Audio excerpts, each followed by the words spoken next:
Welcome to the Glow Up Girl podcast. I'm Kyra Mitchell-Lewis, and thank you all for joining.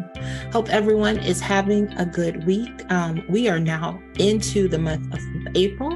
I'm telling you, it was just February, like literally just February. Here we are in April. So I hope that as you enter month 4 of the year, that things are going smoothly for you, that if you have goals or intentions that you set for yourself, that you are making those dreams happen. Hope that everything is just running smoothly as it can be for you, right? Well, today I'm excited to welcome back a guest to the show that has been here before. Mike Johnson will join me in a few minutes to have a very lively discussion, I would say. Mike is an author, certified sex coach, and the founder of Feeling Seen. Feeling Seen is a platform whose mission is to demystify desire, explain how pleasure can be reached, even when it's difficult to achieve, and make sex easier to talk about. So, stay tuned. I'll be right back with Mike. Welcome back to the Glow Up Girl podcast. I'm Kyra. All right. Well, everyone, I am so excited. I have a return guest with me today. I'm so excited. Welcome back to the Glow Up Girl podcast, Mike. Kyra, thank you so much for having me again. I'm so glad to see you. It's been a while. Yes. Well, we have a really interesting topic today that I am really ready to dive into with you. So before we get into all the goodness of today, why don't you just tell everybody out there listening or watching who you are and what you do?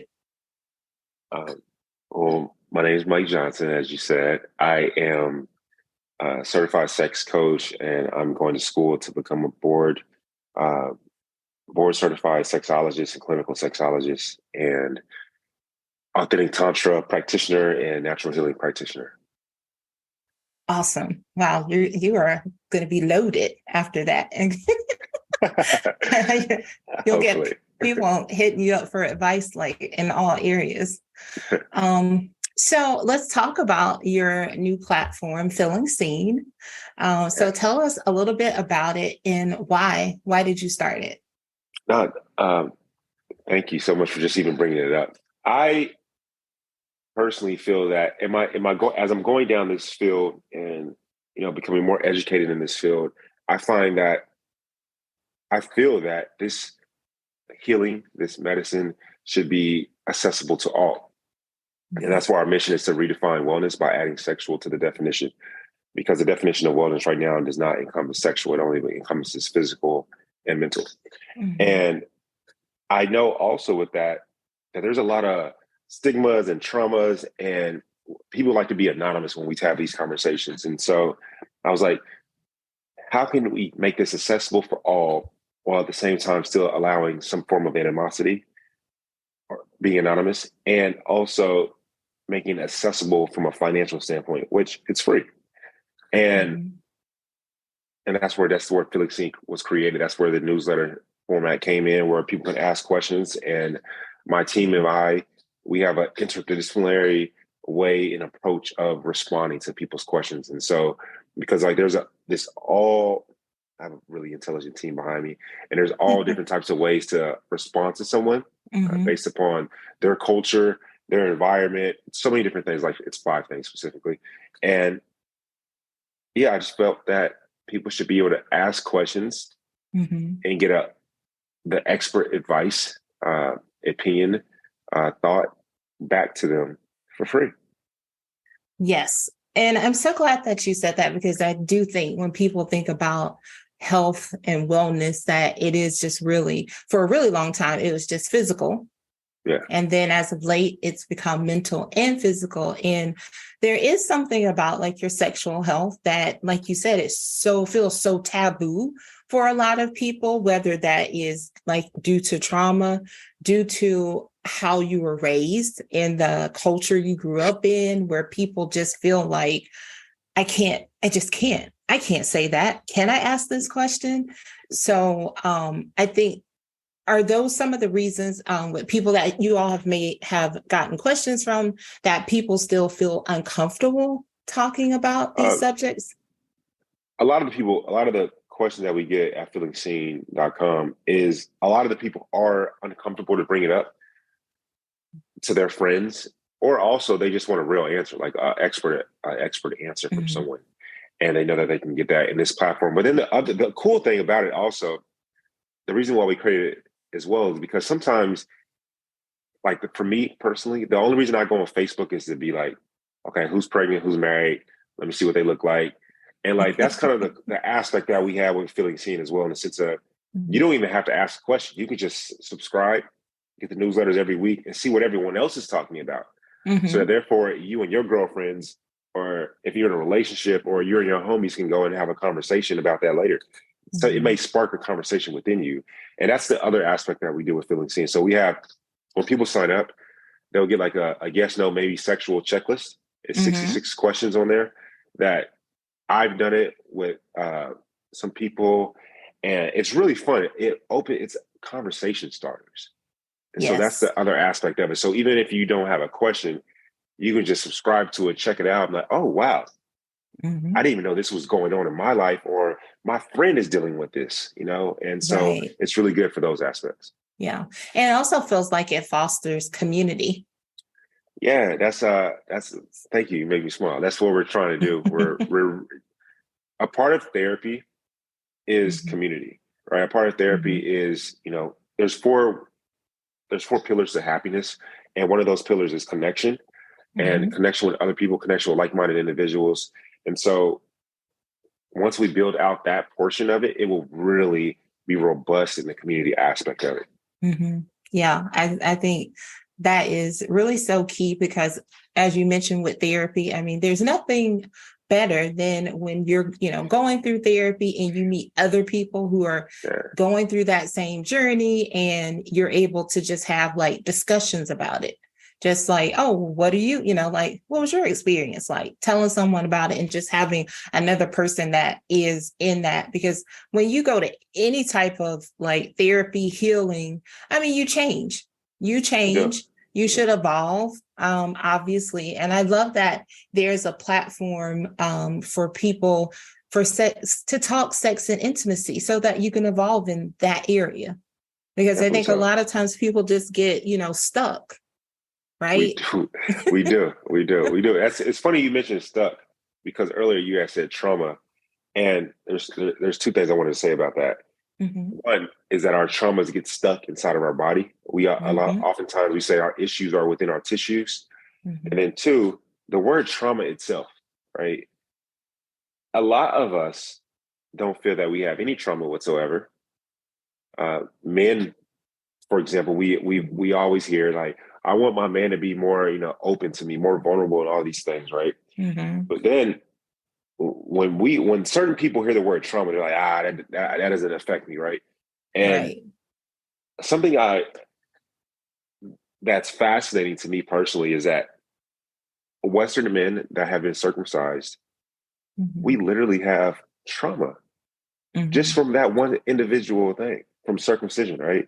And this is not what you asked. I'm circumcised, so I'm not coming to anyone that's not, for the record. Like, I'm not trying to, people on the internet be like, oh, you're hating on people. I'm like, not whatsoever, but just I said that to say, at times we don't even know what is taking place within our lives to have caused that trauma, because our brain does a really good job of trying to block it, right? Yes. And so those blocks, those blocks to bliss is what we want to get to. That was very loaded and packed what you just said, because I think like people don't think about it. And that's why I'm just use myself, like you use your personal example. I'm only speaking for Gyrl here, but I know that is that feeling, right? When I'm in therapy and I'm trying to like, talk about, well, I don't know, like I just sometimes, when my husband's like coming at me and I'm like, if he approaches me at the wrong angle, I just have like that trauma of something that happened to me when I was younger.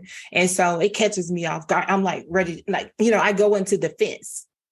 And so, when you're trying to tell someone about that experience, unfortunately, most times, the man's like, well, what? Why don't you, what's wrong? What's wrong with me? And I'm like, it has nothing to do with you. It is literally a mental block, that it is a defense mechanism that my body and mind go into. Like if you come at me at an angle where it feels like surprise, I just immediately like get stiff. And then I'm like, oh, I got to fight. And then I have to think about, and I have to remember, like, no, this person is not trying to attack me.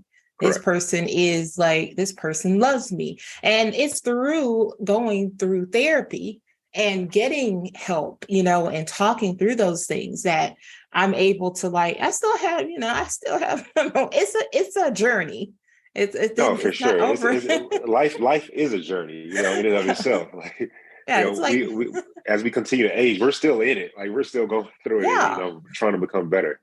Yes. And I love that you said that, because I think it's important for people to understand that there may be things in your past that are going to trigger or make you feel a certain way, or make you feel like you want to shut down. It's great to have a platform like yours, feelingseen.com, y'all, to go to and to be able to, like, get help, whether you want to publicize who you are or if you want to do it anonymously. Like, it's great to have that. Yeah, I think that the anonymous aspect, I hope that will make people feel a bit more comfortable to just subscribe. You don't even got to ask a question. You can see how things roll or rock. You were mentioning something, and I in my schooling, one of the ladies had said something that, as a man, really hit me. And I mean, it really hit me hard. And you kind of you made me think of it when you were talking about when your husband, like, he kind of startles you. One of the ladies in our class, she was having consensual sex with her partner, her male, and he was on top of her, and they were like face to face, and his head was over her shoulder though. And all of a sudden she started crying, and she removed him. And she was saying, you can't do that. She was saying, can we look at each other? And it was bringing back a memory of hers when it wasn't a consensual moment in her life. And as a man, I've never even considered prior how the little things could trigger something from the past. And so this is what I be talking about when people say, "Oh, I don't know if I have any trauma, man. Like, I'm good to go." Like, bro, one, like I just said about myself, you just on the very basic. If you got circumcised, you have some trauma in that aspect, and I'm sure you're having sex like a jackrabbit and don't know what you're doing because you're trying to feel sensation, because a lot of your sensation pleasure was cut off, and so therefore I can go on a whole rampant page about that, but. Yeah, that's a whole topic right there. But it truly is real. Like when you were talking about the starting, I get started all the time, and my friends are like, "Look, Mike, you're out of the hood. You don't got to worry no more, man. You're good to go now." I'm like, "Hey, you can take the man out of the hood, but the hood is still in my mind, And so things like that. Yeah, it takes work, and it takes time, and you have to, like you say, you have to heal in order to feel safe. Yes. Because that's what it comes down to, is that somewhere in that you don't feel safe. And it doesn't matter how much you love that person or that person loves you. It's just, I mean, if you just catch me when I'm like reaching at something in the refrigerator and I wasn't anticipating that you would come up behind me, I mean, we're about ready to like scrap. No, for sure. That's because it's not your conscious, it's your subconscious. And your subconscious is doing his job, it's protecting you. And so then you got to snap back. Oh, okay, that's just my husband. My bad. I know you bad. Like, and so like the person that was on the other end of that example has to realize, okay, that's just her subconscious protecting her, right? And it does take time. It takes some within Feeling Seen. We also have like some exercises that we try to. We're going to be doing so much for the people. I just can't wait. I love that. I love that. Okay, so what would you say are some common themes that you've seen from like questions that have come in? Questions around how do I tell it's normally a woman, and it's normally a heterosexual woman saying, how do I tell my partner that he's never given me an orgasm without hurting his ego or making him Yep. feel insecure? I'm like, damn, that's Yes. hard. That is definitely a tough one. Yeah, but I mean, we do it. There's remedies for it, and there's a lot Mm-hmm. of when someone hasn't had an orgasm, there's a lot of things that go with that, right? A lot that we have to uncover. But then there's also men and our bodies, the way we feel within our body. Mm-hmm. Um, I have a really good friend of mine. She's a bourgeois photographer. She says that men Mm-hmm. are always the absolute like scariest in themselves. Like we really don't. We have a huge issues within our own bodies, Mm-hmm. and in pop culture and just in our individual subcultures, we always think normally it's the woman, but in true, men have a lot of body shame as well. We really really do. Mm-hmm. Mm-hmm. And then I would say the third most one that we get is normally around something that like a woman either having a high sex drive Mm-hmm. and or like libido issues within like mismatched libido or Mm-hmm. or people wanting to how do they handle boundary situations around boundaries like Mm-hmm. we get a lot we get every type of question you can think of in this niche. Wow. So I want to go back to something you said earlier about, just recognizing that men have their own body issues, their own Yeah, insecurities. And I think a lot of times as women, I know I was guilty of this up until last year. Because I will always say, to my husband, like, oh, don't grab at my fat roll, don't do that. It makes me uncomfortable. And then he was just like, and I said, you don't have to worry about like your body because you're thin, so, and then I thought about that. Like I thought about that, what I said, because it was actually ignorant and rude to say, because just because someone is thin, it doesn't mean they're comfortable in their correct, body. And I correct. just kept saying, as a way to sort of mask my own insecurity, is to just come back with him and say, well, you're trying to touch me, but like, I'm not comfortable right now because, I'm like, I got the pandemic pounds, like, and you are just, you're skinny. So what problems do you have? But then I remember just going to him and saying that I was like, I'm actually really sorry for saying that. That was a assumption, which we know when you assume what that makes you. And it was unfair to you because I'm not in your body. I don't know how you feel. And he was just like, no, that was really cool of you, because he's like, I don't always feel like great. I think like I could lose a few pounds. And I mean, I'm on the side looking at him like sideways, but I still had to understand that, because your mind will tell you things differently than what is actually being seen by others. Absolutely, 100%. Our mind plays tricks on us. We've all heard it. The way we feel in our head is not the way that is presented to everyone else. And so Right. I love that were accountable in that moment Yeah. and just observe the scene of what took place, and or apologetic in that. That was Yeah. beautiful. Yeah. Definitely trying, because, you just say flip things sometimes. You No, say, I get it, right? And again, and when we first started, I said there's 5 ways to come across to someone, and yeah.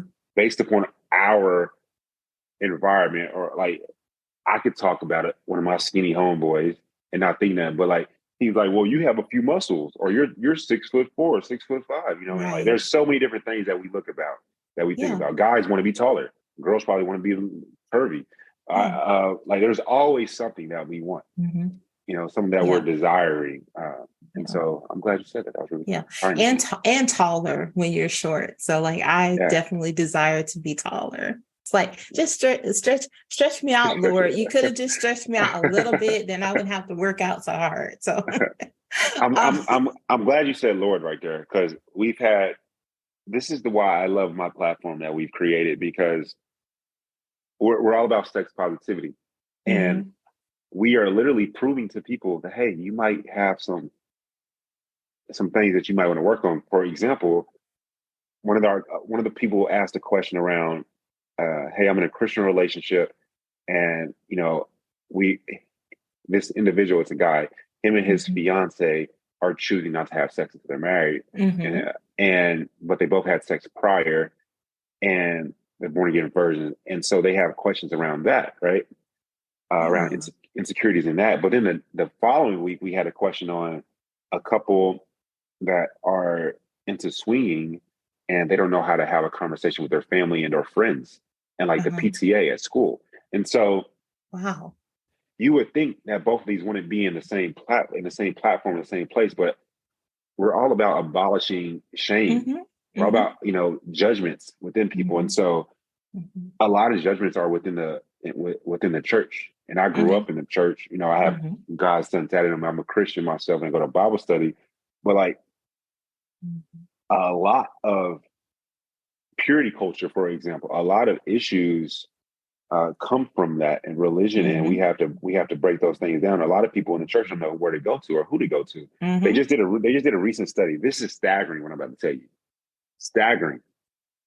They did a study surveying over 40,000 people in the church. 90% of those people said they don't feel safe asking a personal question. Wow, that is so that heart-wrenching. Yes. Wow. And I think it goes back to that right there. Just how is Brother Johnson gonna look at me? How is Sister Smith gonna look at me? And all these different type of questions come up. Yeah. And so this is why we have that. That is really good question. That's really interesting. Because you're right. I mean, I grew up in the southern Georgia, and in the like Bible, in church, and you just sort of grow up where it's like we don't talk about those things. We don't talk about sex. Like everything I literally learned was like sneaking and looking at HBO at night. Yeah. And with that's funny you said that's like one of my first newsletters I start off with. I'm like, how do we learn about this? Yeah. Like, where do we learn it from? Crickets? Because like it's so like when you break this stuff down, it makes a lot of sense. Like, let's just go with the Christianity or religious aspect in this example, right? So women annoy saying, we all know. Come on, it's just you and I. We know girls, y'all be telling it. Y'all be getting nasty in y'all text messages with y'all girlfriends, right? Y'all be telling all of it, right? And so women are annoyed that they guys not doing it, right? And then guys are like, man, can she do this or can she do that? But if you grew up in a certain environment, how are you supposed to know how to do this and do that? Exactly. On both sides of the house, and so like it makes sense for a lot of these issues that have come up. And so, and there's no real outlet for people to have these conversations. It's almost supposed to be like you just deal with it. Yeah. Like just deal with it. This is you got married to the man of your life. You got married to the woman of your life. Who cares if y'all have sex issues? Like, but no, we're in a new time. This is why we're redefining wellness. Like, no, I deserve. A woman deserves to have her orgasm. A man deserves to have his orgasm. Exactly. We deserve connection, and we deserve health, and we deserve pleasure. Yeah. Pleasure in all forms, and so that comes with conversation and getting through it. Yeah, and like you said too, and no shame, shame for asking a question or wanting to learn more about your body or how to please yourself or how to please someone else. Like, I mean, I think I love all that, and I think there are a lot of people out there. There are a lot of people out there that are older generations who never have been satisfied. They've never been pleasured in the way that they desire or wanted because they were a part of a time where it was shameful. You would be shamed. Like going back to the Scarlet Letter days. You get a scarlet letter if you ask a question or someone found out that you were doing something that felt like it was wrong in the eyes of, everyone else. Correct. We're living in, you're absolutely right. Well, luckily, thankfully, we're living in a new time. I mean, just last week, the priest said, they're going to allow priests to have sex or something like that. That's a whole different thing we can talk about. I can make That jokes is about it, but I'm not gonna make a joke right right. now. So we're just living in a new day and age to where I think Yes. that questions should be asked, Yeah. and you shouldn't receive criticism for those asking those Hmm. questions. Yeah. But since we're still in limbo period, we have anonymous. Yes. And it's like, and even if, like I said, if you never want to come out and say your name, it's just great to have a resource because Yes. for so long, we haven't had tools like this site where you could go and ask this question and for free. Yes. I mean, because that's the other part of like wellness is that today people are still struggling to be able to like pay for mental health. Mm-hmm. People are still, so of course you add sexual health to that. Mm-hmm. I mean, so, there's still these issues with like being able to remove those barriers and just say like, oh, this is covered by insurance if you need to get help here. So just to have a tool and a resource where somebody feels like they can go to and they can get the type of help that they need and find that community for people who have the same issues. Who knows? Yeah. I'm here to connect so many people that are probably going to become friends. Might make some love connections in the community. It's going to be all because of you, Mike. that would be awesome. I would feel really blessed and really happy if that took place. Yes. Okay. So now I'm going to throw a couple of questions at you. Now, there was one that you did already speak on slightly. So how can someone approach like intimacy if they have like a low libido? The first thing I would definitely say, if someone has a low libido, to make sure that they're all good to go blood wise within their body. So see a doctor, get a physical. Mm-hmm. That's always gonna be first and foremost. But then there's multiple there's multiple ways to answer this question. I mean, so we have, and I was just working on this actually. I can answer this question from a mind, body, spirit aspect. Mm-hmm. I can answer this question from a movement aspect. I can answer this question from like a body and or talk therapy, pharmaceuticals, nutrition, holistic. I mean, there's so many different ways that I can answer this question. And so a part of why I created Feeling Seen is because I feel that when I hear a question about libido, I can say, oh, here's a pill, take this, right? Mm-hmm. But what we're seeing is that with some, not all, but with some pills, they don't work for all people. And also, the pill may get the job done, but the feeling is still not there, right? And so when I just hear the question, okay, if someone says I have a libido, do you have any spice in your life? That would be a very simple way. I would have so many questions back for you to really answer that question because there's so many different ways I can go with that. Are you in a relationship? Being in a monogamous relationship, science has proven lowers your testosterone, right? A part of testosterone for men and women both is going to our libido, right? And so there's so many different rhyme and rhythm to this. And the reason I answered it like that is because, being in my position, but one of the chapters of my life was being on TV. People automatically assume so much about you.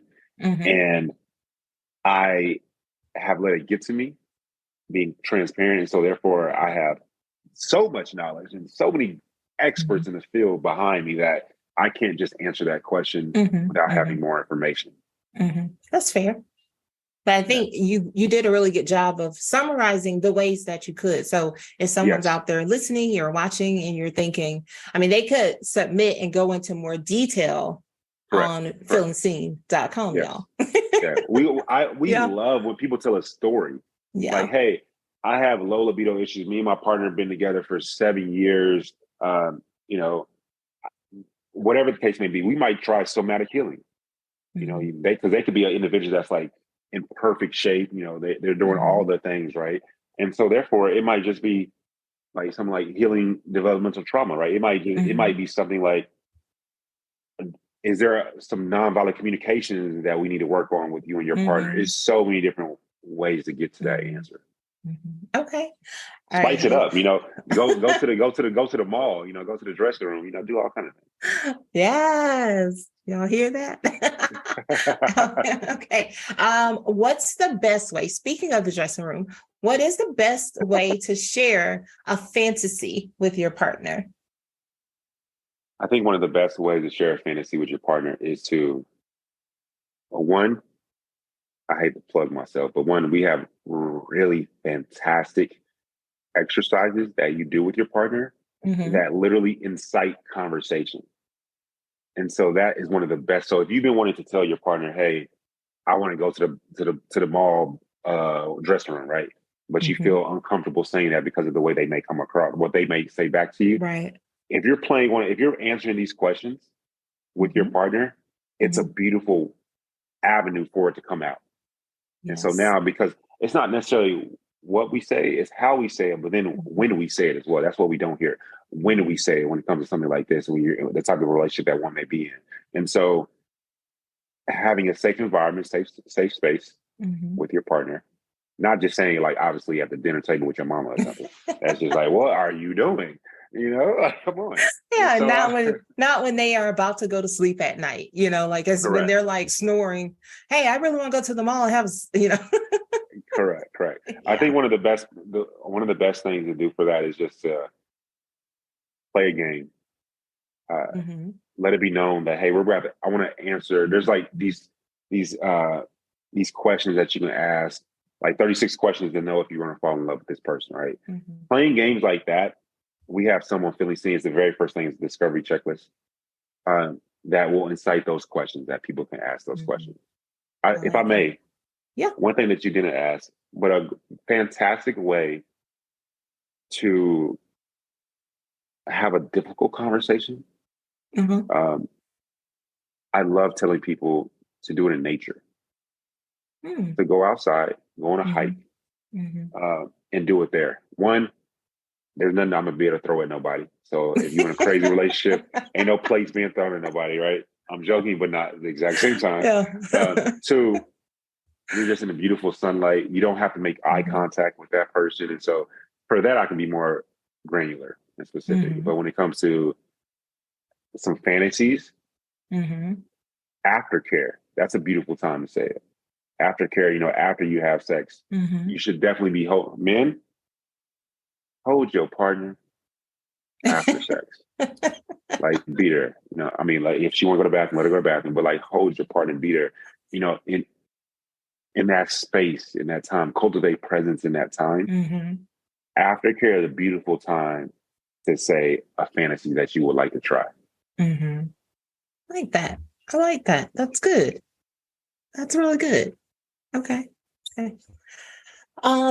Okay. So then the other thing is, I think you've hit on this. So I think you've given some really good thoughts on like how to begin conversations that seem uncomfortable, like by utilizing, you know, the questions, playing a game, being in nature. Never really thought about that. That's really good because I never really thought about like being, you know, outside. But it's so good because I think like when you're in your home or wherever, you know, you may live and you're trying to have those conversations, you're distracted. Correct. Because you're like grabbing at your phone.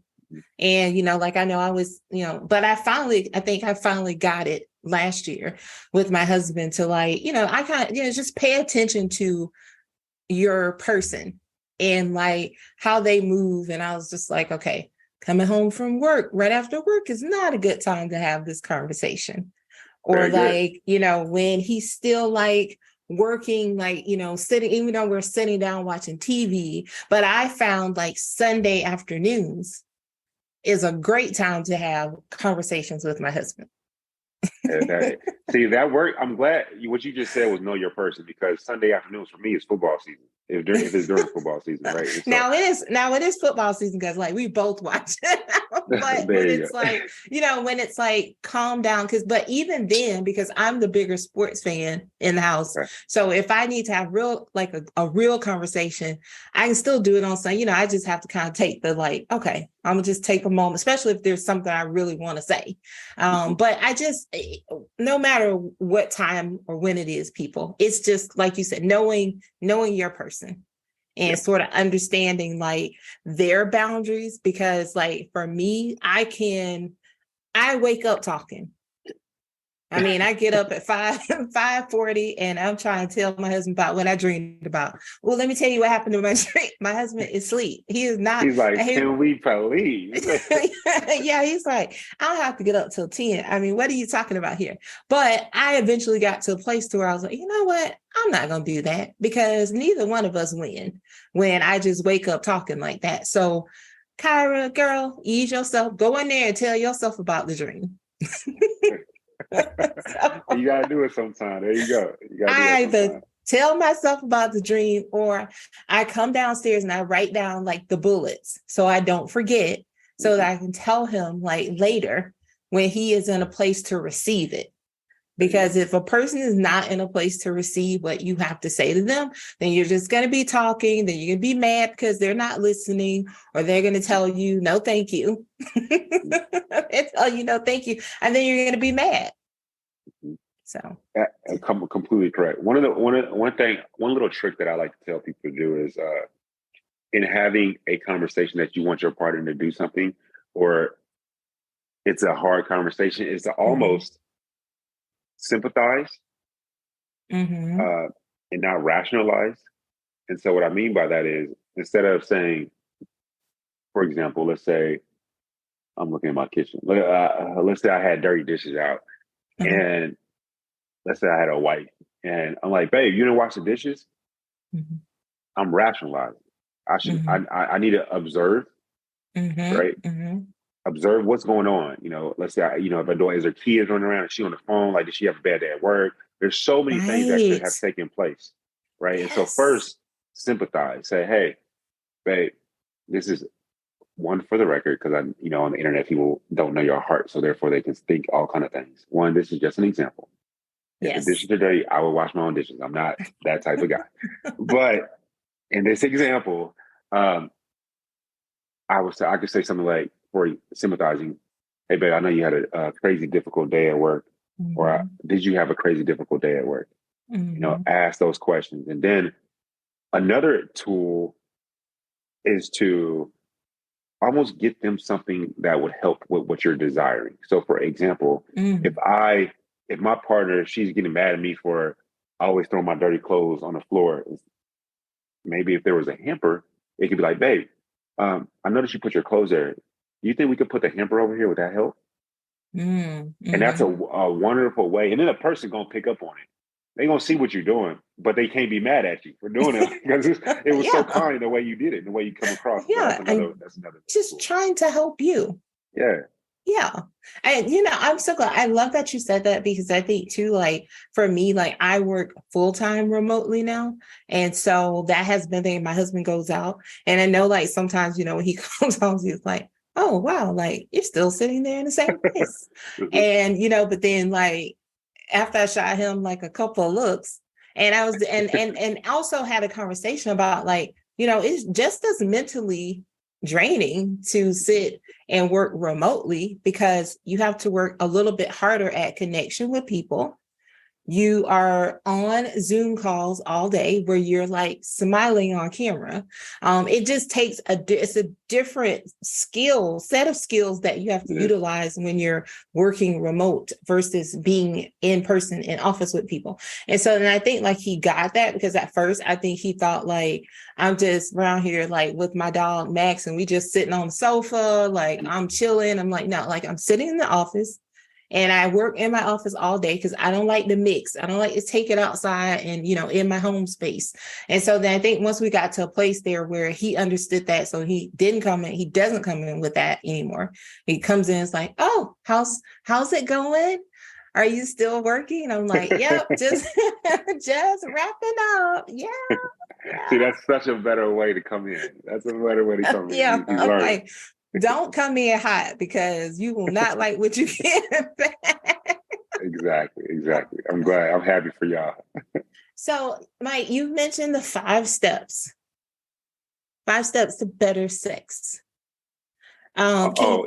You're talking about the filling scene strategy, our 5-step process? Yes. Can you talk about that a little bit more, please? Absolutely. So these are, I would say, more than just sex, but you can also do this in conversation. These are also helping in arguments, right? And so the 5 steps are, firstly is discovery. From discovery, we have communication.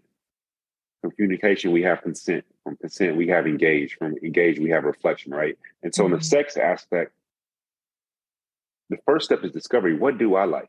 I'm getting mad at my partner because they not, putting it down like I would desire them to put it down. Have you discovered all the things that you like within yourself, right? Something like that. That's an example. Or it could be an argument.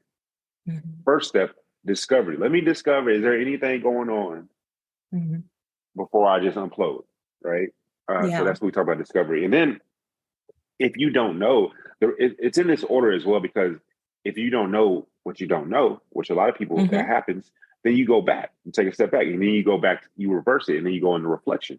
If you don't know to discover, then you like, okay, let me reflect on the last argument that we had. Let me reflect on the last time we had sex. Let me reflect on the last time you went down on me. All these different type of things. So then, so after reflection, is the first step is discovery, right? Discovery, then you have communication. Communication is not just communicating, because when I roll my eyes, that's communicating. It truly is. It's not effective communication, but it's communication. When I'm yelling, I'm also communicating. It's not effective. And so we're going to be teaching people the effective steps to communicating, the proper way to communicate. From there, consent. Consent is a big one. And for the obvious reasons, choice is the foundation, period. But consent is a big one also, because I think at times we need to give ourselves that consent to forgive ourselves, right? For things that we may have done or things that we did not do, the shame that we may have. And so consent is a big one. But normally we look at consent in terms of like, was I taken advantage of sexually, right? Which is definitely, that's why I say choice is the foundation, but consent also goes into emotional aspects as well. Then from there, engage. That's engaging in the, after we've discovered, hey, I know that my girl loves her nipples played with, right? Then we communicate, medium pressure, light pressure, right? I have consent on that. Now we engaging, in the actual act of that, right? And we're just going to keep this example. After engaging is reflection, so aftercare, or the next day, whatever the case. Okay, I saw you. I saw how you was reacting. How was it for you? Or it can also be in an argument that you guys had, and so it's not just for 5 steps for better sex. It's 5 steps for a better life. And so discovery. You have to discover yourself. Yes. Before anything else. Like, this is why my first book was called Making the Love You Want. And so in order to make the love you want, you got to love the best love is the self-love.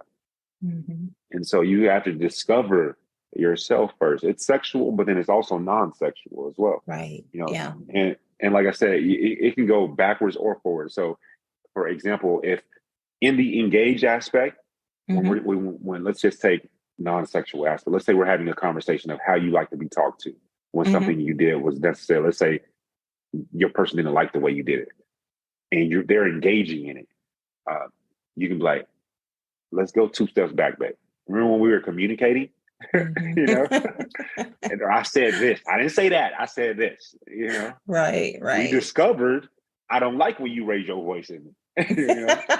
We communicated. You're not gonna raise your voice in me. Exactly.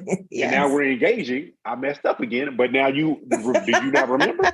And so it's for sex, but it's also for life. Yes, I love that. True. I'm sorry, that was just funny. That example was good. But it happens. It's so real. It is so real life. Yeah. I don't like when you talk to me like that. Yes. You don't remember we discovered last month. What I love though was the facial communication, because you hit that. But what we had said was this. Yes. We communicated that. Right. I don't know how we end up back here again, but here we are. But I do like the reflection. Yes. because I Reflection is think, absolutely needed. yes, that I think that's Absolutely so needed. key. And I also like too that if you aren't in a place to discover, you can start back at the reflection Correct. and work Correct. and work backwards. So I think that's really awesome. Love that. Correct. No, and it's a continuum. It helps people to like a lot of times what people like to do is they be like, give me an example. Mm-hmm. You know, they're like, what did I do? Give me an example how I did it. Pisses everybody off, but we all do it, right? Give me an example. Yeah. And so when you can't think of an example, you go back to your reflection. You can't think of it. You can't reflect on it. You go back to the engagement, right? Maybe it was a consent. You didn't ask for my consent to come in the room when you knew I worked from home, babe. You know, I don't like when I'm in the zone right now, for example, right? Yes. So it goes backwards and forward. It's fluid. Yes, look at Mike dropping all the nuggets, y'all, today. So you're getting it. You're getting some life lessons here. Yes. I like it. This is my passion. This is my passion. I love it. All right. So before we wrap, we're going to do 3 things with Mike.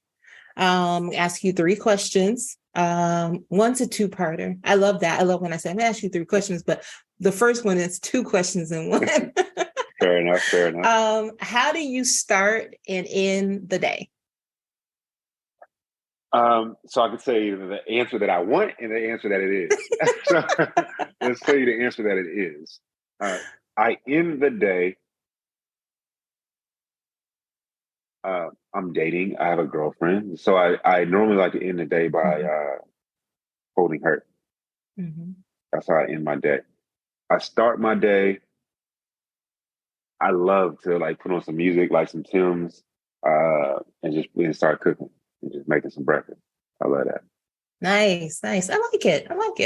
Yeah. What's number 2? What's one thing that you're loving right now? So whether music, books, TV, whatever. I'm loving all the questions. I'm loving people signing up for Feeling Seen. I'm loving learning about human beings. I'm loving. Let me give you something outside of what I do. I'm loving. What am I loving right now? Outside of work, I am loving that summer is coming up because I love the summer. That's for sure. That's for damn sure. I'm loving that the summer's coming up and that spring is here and I can go to Dallas where I'm from and see my family and friends. I'm loving that. Awesome. Love that. And the last question is, if you're a goal or an intention setter, what is the one thing you've set for yourself this year? The word I'm extremely big on this. I have an entire Notion and I look at it every single day. I'll tell you the word of the year for me is complete. Okay. What I have started and or what I said, I need to complete. And so that's just, there's 5 goals that I have this year. And being on the journey is the first step. Starting Feeling Seen was the first step. It's nowhere near where I want it to be. Like if I told you everything what I'm going to do with it, you're like, oh my God, this is huge. But I started it. And so I'm going to complete it. I'm going until my mission is complete. Yes. Love that. Yes. Awesome. All right. So if you could leave the audience with 3 things you'd like for them to take away from our conversation today, what would those things be? That you're deserving of a great love of life, love within life. That there's I think that having that conversation that you should have, you should do. And then thirdly would be take a walk outside. I think we don't do that enough. Awesome. Love that. Yeah. All right. Tell the audience before I let you go how they can connect, how they can learn more about you and Feeling Seen. Go to feelingseen.com. That's feeling FEELING SEEN, feelingseen.com. You can actually, you message me on there. You can message me on there. You can email me on there or Mike_Johnson on IG. Fantastic. Well, thank you so much. I love this conversation. I loved going to a topic that we don't really discuss that much on the show, but I feel is very needed to talk about for all of my listeners and watchers out there. So definitely the Glow Up Girl family, I love having you on, love to support you in any way that we can moving forward. No, thank you so much. And then too, before I let you go, I just want to say I'm so happy that you're following your pursuit of happiness and still continue to do your podcast. I was really excited to know that. Awesome. Well, stay tuned, everyone. I'll be right back. Welcome back to the Glow Up Girl podcast. I'm Kyra. I want to thank Mike again for joining the show today. Feel free to go over and check out the Feeling Seen platform at feelingseen.com. You can also find the links in the show notes as well. If you'd like to learn more about Glow Up Girl, visit us at glowupgirl.com. Check out past podcast episodes, sign up to be a guest on the show, grab our social links, and so much more. Also, be sure to check out our career-focused podcast episodes as well, where I talk about my personal journey relating to my career and also drop some nuggets for you as well that will hopefully inspire you on your journey. So also, if you're listening on a platform that allows you to leave a review, I'd love for you to do that. If you have any topics or guests that I should know about, feel free to send me an email at hello@glowupgirl.com. You can also find our links and the email address in the show notes too. As always, thank you all so much for joining me, for taking time out of your schedule. I so appreciate the support. Until then, stay focused, fab, and glow up. Take care, everyone.